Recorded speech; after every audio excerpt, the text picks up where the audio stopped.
السلام علیکم ورحمۃ اللہ وبرکاتہ۔ بسم اللہ الرحمن الرحیم۔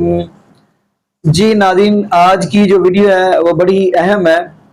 بندہ مسجد کے اندر جاتا ہے نماز پڑھنے کے لیے اور تکبیر کہی جاتی ہے، یعنی اقامت کہی جاتی ہے۔ تو ناظرین، اقامت یعنی کہی جائے تو کب مقتدی جتنے بھی بیٹھے ہیں مسجد کے اندر وہ کب کھڑے ہوں، حی علی الصلاۃ پہ کھڑے ہوں یا اللہ اکبر پہ ہی کھڑے ہو جائیں۔ تو آئیے ناظرین، اسی والا سے ہم آپ کو چند علماء کرام کی ویڈیو دکھاتے ہیں، پھر انشاءاللہ ناظرین ہم بھی گفتگو کریں گے۔ تو آئیے ناظرین مل کے ویڈیو کھڑا دیکھتے ہونا ہیں۔ چاہیے۔ ہمارے یہاں اعلان ہوتا ہے کہ عموماً نماز سے جب پہلے اقامت ہوتی ہے تو الحمدللہ حی علی الفلاح پر اسلام بھائی کھڑے ہوتے ہیں۔ تو یہ سوال بھی تھا کہ کب ویسے کھڑا ہونا چاہیے، حی علی الصلاح پر، حی علی الفلاح پر کچھ شروع میں ہی کھڑے ہو جاتے ہیں، اس کی وضاحت ہو جائے۔ ہمارے ہاں جو طریقہ کار مساجد میں رائج ہوتا ہے وہ یہ ہوتا ہے کہ امام مؤذن جو ہے اقامت کہتا ہے، اور اقامت کہنے کے بعد جو ہے جب مؤذن حی علی الفلاح پر پہنچتا ہے تو لوگ کھڑا ہونا شروع ہوتے ہیں۔ تو اس میں شارح صحیح البخاری عمدۃ القاری میں جو ہے یہ بیان فرمایا کہ سیدنا انس رضی اللہ عنہ کا یہ معمول تھا کہ آپ رضی اللہ عنہ اس وقت کھڑے ہوا کرتے تھے جب قد قامت الصلاح پڑھی جاتی تھی۔ اسی طرح اسی میں یہ بھی بیان کیا گیا کہ حشام بن عروہ ابن عروہ رضی اللہ تعالیٰ نے جو ہے قد قامت الصلاح کہنے سے پہلے کھڑے ہونے کا مکروہ جانتے تھے۔ اور ہمارے ہاں جو صورت ہے اس میں یہ ہوتا ہے کہ امام صاحب موجود ہوتے ہیں مسجد میں، اور امام مسجد میں موجود ہے اور تکبیر کہنے والا تکبیر کہہ رہا ہے، تو فقہ کی مشہور و معروف کتابوں میں اس بات کی تصریح موجود ہے کہ اس وقت قیام جب کرنا ہے جب آپ نے امام مؤذن جو ہے حی علی الفلاح پر پہنچے۔ جیسے کہ بہت مشہور کتاب فتاوی عالمگیری، یہ عرب و عجم میں مشہور و معروف کتاب ہے، تو اس میں یہی بیان کیا گیا کہ کب آپ نے کھڑا ہونا ہے کہ امام مسجد میں موجود ہے اور تکبیر کہنے والا تکبیر کہہ رہا ہے، تو جو مؤذن حی علی الفلاح پر پہنچے تو اس وقت جو ہے یہ کھڑا ہونا ہے۔ اسی طرح ایک اور مشہور و معروف کتاب فتاوی شامی رد المختار، اس میں بھی بیان کیا گیا کہ امام مسجد میں موجود اور تکبیر کہنے والا تکبیر کہہ رہا ہے تو کھڑا ہونے کا وقت حی علی الفلاح پر ہے۔ اور عالمگیری فتاوی عالمگیری نے یہ بھی ارشاد فرمایا کہ اگر کوئی مسجد میں آتا ہے اور اقامت ہو رہی ہے تو فرمایا کہ اب اس کا کھڑے ہو کر نماز کا انتظار کرنا یہ مکروہ ہے، اور اس کے لیے حکم یہ ارشاد فرمایا کہ بیٹھ جائے اور جب مؤذن حی علی الفلاح پر پہنچے تو اس وقت کھڑا ہو۔ یہی ارشاد جو ہے نا اس میں فتاوی شامی میں ارشاد فرمایا حی علی الفلاح پر کھڑا ہونا چاہیے۔ ایک بھائی نے کویسچن کیا کہ نماز جب اقامت پڑھی جاتی ہے تو بعض اوقات لوگ بہت سے شروع میں کھڑے ہو جاتے ہیں، بہت سے ایسے ہیں جو حی علی الصلاح اور حی علی الفلاح پر کھڑے ہوتے ہیں، تو کیا شرعی حکم ہوگا، کس وقت کھڑے ہوں؟ دیکھیں مسئلہ یہ ہے کہ آپ فتاوی عالمگیری اٹھا کر دیکھ لیں، اس میں مختلف کھڑے ہونے کی صورتیں ذکر کی گئی ہیں اور اس کا حکم بیان کیا گیا ہے۔ پہلا یہ ہے کہ اگر امام صاحب کا حجرہ ہے مثال کے طور پہ فرنٹ سائڈ پر اور نمازی مسجد میں بیٹھے ہوئے ہیں اور امام اس وقت موجود نہیں جب اقامت شروع ہوئی، تو اگر امام صاحب سامنے کی طرف سے آئیں تو چاہے شروع ہو چاہے درمیان چاہے آخر، جیسے ہی امام پہ نظر پڑے سب کے سب کھڑے ہو جائیں۔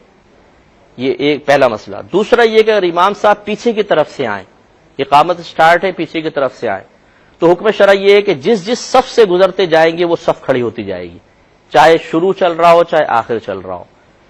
تیسری صورت یہ ہے کہ امام صاحب باقاعدہ آگے بیٹھے ہیں اور اب کوئی اقامت پڑھ رہا ہے۔ پہلی دو صورتیں کہ امام موجود نہیں ہے، سامنے سے آئے یا پیچھے سے آئے۔ اب ہے کہ امام صاحب موجود ہیں تو امام اعظم ابو حنیفہ رضی اللہ تعالی عنہ کے نزدیک حی علی الصلاح پر اور ایک روایت کے مطابق حی علی الفلاح پر کھڑا ہونا ہی سنت کریمہ ہے، کیونکہ امام صاحب بیٹھے ہوئے ہیں، یہ شخص اقامت پڑھ رہا ہے، اور اقامت اصل میں یہ بلانا ہے نماز کی طرف، جیسے اذان اعلان ہے، اقامت بلانا ہے کہ بھئی آ جاؤ جماعت کھڑی ہو گئی ہے۔ تو دعوت جب دی جاتی ہے، بلایا جاتا ہے، اسی وقت کھڑا ہونا افضل اور اولا ہے۔ تو حی علی الصلاح اور حی علی الفلاح، حی علی الصلاح آؤ نماز کی طرف، حی علی الفلاح آؤ بھلائی کی طرف، تو عقلاً بھی یہ صحیح محسوس ہوتا ہے کہ حی علی الصلاح حی علی الفلاح پہ کھڑے ہوں۔ اور یہ جو دو روایتیں آئیں کہ حی علی الصلاح پہ کھڑے ہوں، ایک روایت میں حی علی الفلاح پہ کھڑے ہوں، اس میں تطبیق فقہا نے یہ کی ہے کہ حی علی الصلاح پہ کھڑے ہونا شروع کریں اور حی علی الفلاح تک مکمل طور پہ کھڑے ہو جائیں۔ لیکن اگر کوئی شخص امام کی موجودگی کے باوجود اللہ اکبر یعنی ابتدا پر ہی کھڑا ہو جائے، تب بھی کوئی یہ نہیں ہے کہ اس کو جھگڑے کا سبب بنایا جائے کہ آپ پہلے کیوں کھڑے ہو گئے، بعد میں کیوں نہیں کھڑے ہوئے۔ یہ صرف سنت مبارکہ ہے کہ حی علی الصلاح حی علی الفلاح پہ کھڑے ہوں۔ اگر کوئی پہلے کھڑا ہو گیا، امام صاحب موجود ہیں، تو زیادہ سے زیادہ یہ کہا جا سکتا ہے کہ ترک سنت ہوا، اور اس طرح کے مستحبات یا سنن کے معاملے میں آپس میں جھگڑا پیدا کرنا، فساد پیدا کرنا یہ قطعاً غیر مناسب ہے۔ وہاں یہ ضرور ایک بات مسئلہ اصول یاد رکھیے گا کہ اگر بالفرض آپ کسی ایسے مقام پر ہیں جہاں پر ایک جماعت ایک عمل کو اختیار کر رہی ہے، تو پھر جماعت کی موافقت اختیار کرنا افضل اور اولیٰ ہے، اس کی مخالفت کرنا مناسب نہیں ہے۔ مثال کے طور پہ آپ کسی ایسے مقام پر ہیں جہاں سب کے سب حی علی الصلاح حی علی الفلاح پر کھڑے ہوتے ہیں، اس میں اگر آپ پہلے کھڑے ہو جائیں گے تو اکیلے کھڑے نظر آئیں گے، پوری جماعت بیٹھی ہوئی ہے، یہ جماعت کی مخالفت والا معاملہ ہے، اس سے چونکہ فتنہ اور انتشار پیدا ہوتا ہے تو یہ مناسب نہیں ہے۔ اسی طرح اگر کوئی سب کے سب شروع میں کھڑے ہو گئے، اب ایک آدمی بیٹھا ہوا ہے جی میں تو حی علی الصلاح حی علی الفلاح پر ہی کھڑا ہوں گا، تو یہ پھر پوری جماعت کی مخالفت ہے، اس سے بھی فتنہ اور فساد پیدا ہو سکتا ہے۔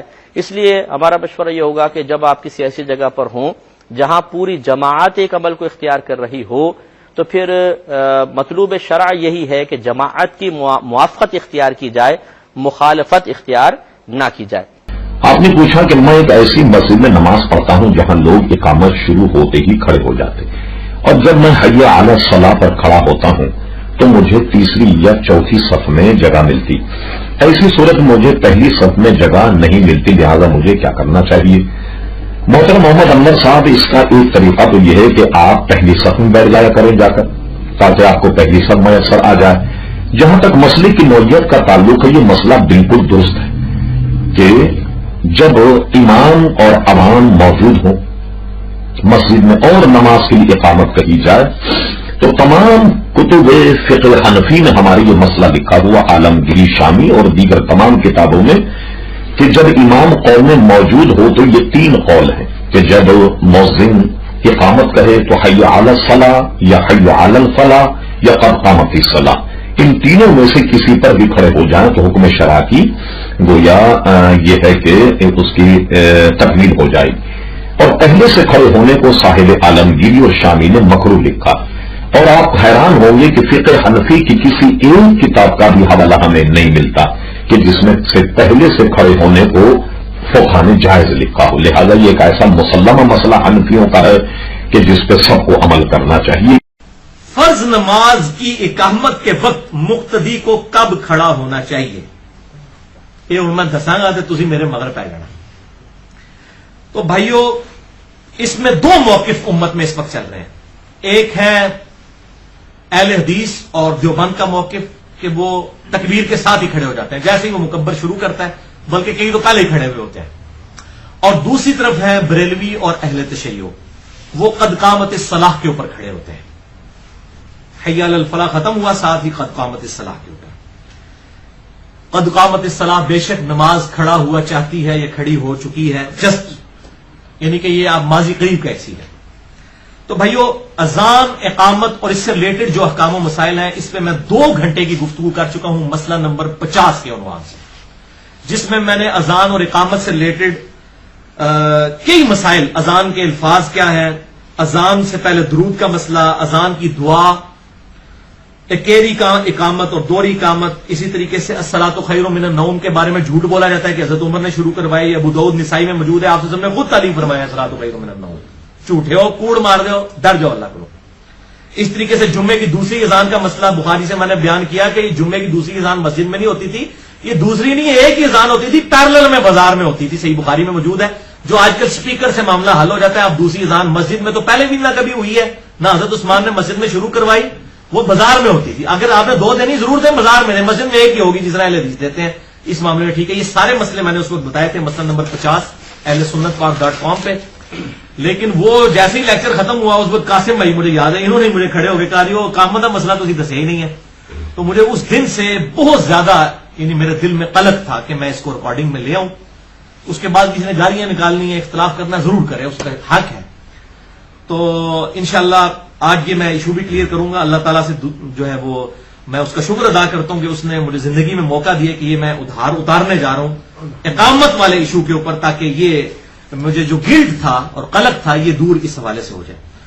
اور سب سے پہلے میں جو ہے وہ غصہ ٹھنڈا کرنے کے لیے آپ کو یہ بات بتا دوں کہ دور حاضر میں عرب و عجم میں حدیث کی فیلڈ کے امام حافظ شیخ زبیر لیثئی رحمہ اللہ المتوفی 1435 ہجری، انہوں نے الحدیث رسالہ 85 نمبر 85 نمبر جون 2011 جمادی الثانیہ اصل لفظ یہ ہے 1432 ہجری جون 2011 میں 85 نمبر جو ان کا رسالہ میگزین نکلتا تھا الحدیث، اس میں اقامت والا ایشو لکھ دیا ہے اور میں اسی کی تائید کرنے لگا ہوں دلائل کے ساتھ، اندھا بند کرنی. اور انہوں نے صحیح موقف لکھ دیا. اور مجھے بڑی صحیح طرح یاد ہے جب یہ رسالہ میں نے پڑھا نا تو عصر کی نماز کے بعد میں نے شیخ زبیر صاحب کو فون کیا. میں نے کہا شیخ صاحب یہ آپ نے کیا لکھ دیا ہے، یہ تو بریلوی اور شیعہ کا موقف ٹھیک ہے کہ قد قامت الصلاح کے اوپر کھڑا ہونا چاہیے. تو شیخ صاحب بڑا نا جس کو کہتے ہیں نا کھلکھلا گیا سے، کہتے ہیں علی بھائی حق گل تو ایک رہی ہے جو میں نے لکھ دی ہے. اچھا تو یہ میں آپ کو میرے پاس امانت تھی کہ یہ میری الحمدللہ ان سے خود بات ہوئی تھی اس رسالے کو پڑھنے کے فوراً بعد جون 2011 میں. اچھا اب دو آپشن ہیں. ایک تو آپشن یہ ہے کہ امام مسجد ابھی مسجد میں نہیں آیا، اپنے حجرے میں ہے اور ٹائم ہوا اور آپ نے اقامت شروع کر دی، تو اس وقت جب تک امام مسجد میں نہ آ جائے اقامت کے بعد بھی نمازی بیٹھے رہیں گے، امام کے آنے کا انتظار کریں گے. امام آئے گا تو کھڑے ہوں گے. یہ بخاری اور مسلم میں میں بتا بھی دیتا ہوں. اور دوسرا آپشن یہ ہے کہ مسجد میں امام پہلے سے ہی موجود ہے. کوئی تیسرا آپشن تو ہو ہی نہیں سکتا. تیسرا یہ ہو سکتا ہے روحانی طور سے موجود ہے تو جسمانی نہیں موجود، وہ پائی سے مندے کو نہیں. اچھا تو دو آپشن ہے، امام مسجد میں موجود ہے اور اب کس وقت کھڑے ہوں گے، تو پھر آپ کھڑے ہوں گے قد قامت الصلاح کے اوپر. صفیں کب سیدھی ہوں گی، وہ بخاری اور مسلم میں آتا ہے کہ اقامت مکمل ہونے کے بعد آپ صرف صفیں سیدھی کرا جنہوں پیڑ ہو جائے نہیں لوگ صاف نہیں سیدھی کریں گے. صاف سیدھی کروانا تو ہے ہی اقامت کے بعد ہے، تو آپ پہلے سیدھی کر کے کیا لے رہے ہیں، قد قامت الصلاح کے اوپر کھڑے ہوں گے. اب میں آپ کو دلائل بھی دے دیتا ہوں. بخاری اور مسلم کی متفق علیہ حدیث ہے. بخاری میں 637 اور 638، مسلم میں 1365 1366 اور مشکات میں 685. آپ صلی اللہ علیہ وسلم نے فرمایا جب نماز کے لیے اقامت کہہ دی جائے تو تم اس وقت تک کھڑے نہ ہوا کرو جب تک کہ مجھے حجرے سے باہر آیا ہوا نہ دیکھ لو، سکون اختیار کیا کرو. یعنی اقامت ہو جاتی تھی بعض کا نبی صلی اللہ علیہ وسلم اس وقت تو نماز کی ٹائمنگ اس طرح گھڑی کی نہیں تھی، یہ گھڑی کی ٹائمنگ بھی جائز ہے، اجماع ہوا ہے امت کا اس پہ، یہ بھی اجماع کی ایک مثال ہے. اب جب نماز ہو گیا ہے تو مطلب ٹائم ہو گیا اس وقت امام کو چاہیے کہ وہ ٹائم پہ آ جائے. بعض امام کہتے ہیں جو امام کا انتظار کرنا چاہیے اور روزانہ ہی وہ لیٹ ہو رہے ہوتے ہیں، تو یہ بھی بات غلط ہے. کبھی کبھار لیٹ ہوتا ہے ٹھیک ہے، امام کا انتظار کریں، 5-7 منٹ کرنا چاہیے. لیکن جس امام نے روٹین بنائی ہے کہ جان بوجھ کے لیٹ نکل رہا ہے کہ لوگ میرا انتظار کریں، تو وہ بھی غلط ہے. یہ دونوں ایکسٹریمز ہیں. تو آپ صلی اللہ علیہ وسلم فرمایا اقامت مکمل ہو تب بھی آپ نہ کھڑے ہوا کرو جب تک میں آ نہ جاؤں. اچھا یہی حدیث سے جامعہ ترمذی میں بھی موجود ہے، انٹرنیشنل نمبر کے مطابق 592 نمبر. اس میں امام ترمذی رحمہ اللہ اس حدیث کو لکھتے ہیں کہ یہ حدیث صحیح ہے اور پھر کامنٹس کرتے ہیں. میں ورڈ بائی ورڈ پڑھنے لگا ہوں. امام ترمذی جامعہ ترمذی 592 نمبر کے کانٹیکسٹ میں، بخاری اور مسلم کی حدیث کے کانٹیکسٹ میں وہ کہتے ہیں صحابہ میں اہل علم کی ایک جماعت لوگوں کے کھڑے ہو کر امام کا انتظار کرنے کو مکروہ سمجھتے تھے. بعض اہل علم کا موقف ہے کہ جب امام مسجد میں ہو اور نماز کی اقامت ہو جائے تو لوگ اس وقت کھڑے ہوں جبکہ اقامت کہنے والا قد قامت الصلاح پر پہنچے. اور یہی عبداللہ ابن مبارک المتوفی 181 ہجری جو کہ امام ابو حنیفہ کے شاگرد ہیں، اور یہ دو امام ایسے ہیں جن پر کسی نے ایک جرح کا کلمہ بھی نہیں بولا، امام مسلم اور امام عبداللہ ابن مبارک. یہ اتنے اولو العزم ائمہ حدیث میں سے ہیں. اور یہ امام بخاری رحمہ اللہ کے بھی یہ دادا استاد ہیں، امام بخاری کے دادا استاد ہیں عبداللہ ابن مبارک. تو ان کا قول امام ترمذی کہتے ہیں، اور وہ پوری سند بھی امام ترمذی نے پھر جامعہ ترمذی کے اینڈ پہ نقل بھی کی اس کی، کہ ان کا بھی قول ہے کہ قد قامت الصلاح کے اوپر کھڑا ہوا جائے. اچھا یہی حدیث جو بخاری کی 638 تھی، اس میں امام ابن حجر اسقلانی فتح الباری میں المتوفی 852 ہجری جن کو سب مانتے ہیں، انہوں نے بھی لکھا ہے کہ اب دیکھیں گے امام ابن حجر اسقلانی نے لکھا ہے فتح الباری میں صحیح بخاری کی شرح جو اہل حدیث جس کو کوٹ کرتے ہیں، میں کہتا ہوں یہ کدھر جا رہے ہیں؟ وہ لکھتے ہیں کہ اکثر اہل علم کا یہی موقف ہے کہ اقامت جب مکمل ہوگی تب ہی کھڑا ہوا جائے، اینڈ کے اوپر۔ اچھا، اور مسائل احمد جو احمد بن حنبل کے جو فتوے ہیں اور امام اسحاق کے فتوے اس میں چھپے ہوئے ہیں، دونوں ائمہ کا موقف جلد 1 صفحہ 127 پہ موجود ہے کہ امام احمد بن حنبل اور امام اسحاق بن راہوی یہ دونوں امام بخاری کے استاد ہیں، ان دونوں سے حدیثیں لی ہیں امام بخاری نے۔ وہ دونوں جو ہے وہ بھی کہتے ہیں کہ قد قامت الصلاۃ کے اوپر کھڑا ہوا جائے۔ امام حنیفہ رحمہ اللہ کی طرف جتنی منسوب کتابیں ہیں، جو ان کی فقہ کی منسوب کتابیں ہیں، ان تمام میں بھی لکھا ہے کہ حی علی الفلاح قد قامت الصلاۃ پر کھڑا ہوا جائے۔ اچھا، امام مالک نے الموطا امام مالک میں لکھا ہے، وہ کہتے ہیں میرے خیال میں اس معاملے میں کوئی سختی نہیں ہے، جو جلدی کھڑا ہو سکتا ہے وہ جلدی کھڑا ہو جائے، جو لیٹ کھڑا ہو سکتا ہے وہ لیٹ کھڑا ہو، یعنی وہ بھی یہ بات نہیں مانتے کہ تکبیر کے ساتھ کھڑے ہوں۔ باقی سارے ائمہ ایک طرف ہیں، یہ بھی ذرا سی گنجائش نکالتے ہیں کہ جس کی مرضی ہو قد قامت الصلاۃ پہ کھڑا ہو، کوئی پہلے کھڑا ہو، اس میں کوئی سختی نہیں ہے، لیکن باقی سب کے سب کیا کہہ رہے ہیں؟ قد قامت الصلاۃ۔ تو یہ الحمدللہ قد قامت الصلاۃ والا ایشو جو ہے یہ بالکل اسٹیبلش ہے۔ تو اب وہ بھی حدیث سن لیں جو صحیح بخاری میں انٹرنیشنل نمبر کے مطابق 719 نمبر ہے، صحیح مسلم میں 979 اور مشکات میں 1086 کہ آپ صلی اللہ علیہ وسلم اقامت کے مکمل ہونے کے بعد صفیں درست کرواتے تھے۔ یہ جو بہانہ لیتے ہیں نا دیوبندی اور اہل حدیثی، صفیں نہیں پھر لوگ سیدھا کرتے ہیں، او بھائی تسی سیدھے کروانے ہی نہیں ہو، صف تو سیدھی کروانی ہی اس طرح، اور اس میں جماعت المسلمین والے میں نے دیکھا ہے اہتمام کرتے ہیں۔ اب اللہ کرے کہ وہ قد قامت الصلاۃ والی بھی جماعت المسلمین والے سنت شروع کراؤ، قد قامت الصلاۃ سے پہلے نہ کھڑے ہوں، قد قامت الصلاۃ پر کھڑے ہوں، اس کے بعد آپ اس کو صف کو سیدھا کروائیں، اقامت مکمل ہونے کے بعد صف سیدھی کریں۔ بخاری اور مسلم کا میں نے الحمدللہ اس حوالے سے حوالہ دے دیا۔ تو میں اب اہل حدیث کو خصوصاً میں دعوت فکر دوں گا کہ یہ اپنے 3 کام سیدھے کر لیں اس حوالے سے، ویسے تو بہت کام ہے۔ یہ کہتے ہیں نہیں، آپ کہتے ہیں جی وہ اہل حدیث جو ہے وہ حق کے قریب ہے، مجھے اکثر کہتے ہیں قریب کیوں بول رہے ہو؟ قریب اس لیے بول رہے بھائی اے وچ پلی رکھی ہوئی ہے نا چھوٹی جی، سکتے کریں، سورہ فاتحہ کے لیے سکتے ہونے چاہیے رکوع سے پہلے، امام کے سختوں میں فاتحہ پڑھنا سنت ہے۔ شیخ زبیر صاحب نے توضیح الاحکام میں کتنے فتوے اس کے اوپر لکھے ہیں کہ یار یہی طریقہ ہے، اور خود بھی وہ سکتے کرتے تھے، میرے پیچھے انہوں نے نماز پڑھی، میں نے بھی ان کے پیچھے پڑھی، وہ سکتے کیا کرتے تھے۔ اچھا، دوسرا یہ والا معاملہ قد قامت الصلاۃ کا شروع کروائیں، یہ تو جماعت المسلمین والے بھی شروع کروائیں اور اہل حدیث بھی شروع کروائیں۔ اور تیسرا جو ہے دعائے قنوت جو ہے یہ رکوع سے پہلے پڑھیں، جو صحیح بخاری میں واضح موجود ہے کہ وہ جھوٹا ہے جو کہتا ہے کہ نبی صلی اللہ علیہ وسلم قنوت کی دعا جو ہے وہ وتر کے اندر رکوع کے بعد پڑھتے تھے، جھوٹا۔ 1002 نمبر حدیث ہے صحیح بخاری میں نے نماز وتر پہ پورا لیکچر دے دیا، مسئلہ نمبر 130۔ تو یہ الحمدللہ۔ جی ناظرین، آپ نے یہ ویڈیو ملاحظہ فرمائی۔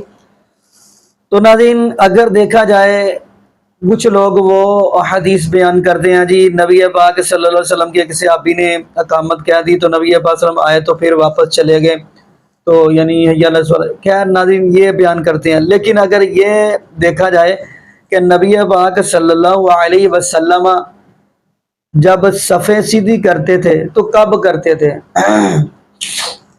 اقامت کے دوران، یعنی صحابہ تو پھر کھڑے تھے سارے، یا اقامت سے پہلے کھڑے کرتے ان کو صفیں سیدھی کرتے تھے؟ یہی تو دیکھنا چاہیے، جبکہ ناظرین پتہ یہ چلتا ہے حضرت عمر فاروق رضی اللہ تعالیٰ عنہ بھی اقامت کے دوران یعنی صفیں سیدھی کرتے تھے، سارے کھڑے ہوتے تھے، اللہ اکبر پہ ہی سارے کھڑے ہو جاتے تھے۔ باقی ناظرین یہاں پہ یہی دعا کرتا ہوں اللہ پاک ہمیں نبی پاک صلی اللہ علیہ وسلم کی شریعت کے مطابق ہی زندگی گزارنے کی توفیق دے۔ باقی ناظرین انسان سے ہو جاتی ہے غلطی وغیرہ، کیونکہ انسان ہے، انسان سے ہو جاتی ہے۔ اگر ناظرین اگر کسی انسان سے یا کسی دوست سے کسی سے بھی ہو جائے تو یہ بھی دعا کرتا چلوں اللہ پاک ہمیں درگزر کرنے کی بھی توفیق دے، یعنی معاف کرنے کی بھی توفیق دے۔ تو ناظرین یہ بھی دعا کرتے چلیں اللہ پاک ہمیں 5 وقت کا پکا اور سچا نمازی بنا دے، اور جتنے بھی بے اولاد جوڑے ہیں اللہ پاک سب کو نیک نورینہ صحت تندرستی والی ایمان والی لمبی زندگی والی اولاد عطا فرما دے۔ جزاکم اللہ خیرہ، احسن الجزاء۔ السلام علیکم ورحمۃ اللہ وبرکاتہ۔